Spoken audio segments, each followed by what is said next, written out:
अस्सलामुअलैकुम दोस्तों, welcome back to our channel find Urdu. Anthology. Anthology का मतलब है तजाद भरी बात, आपस में टकराव वाली गुफ्तगू।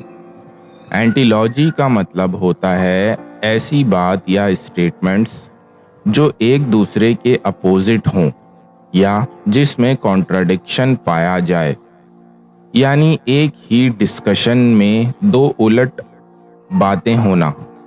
His speech was full of antilogy and confusion. उसकी तकरीर तजाद और उलझन से भरी हुई थी। तो दोस्तों, एंटीलॉजी का मतलब है एक दूसरे के खिलाफ या अपोजिट बातें। उम्मीद है अब आपको एंटीलॉजी का मतलब समझ में आ गया होगा। मिलते हैं नेक्स्ट वीडियो में। शुक्रिया।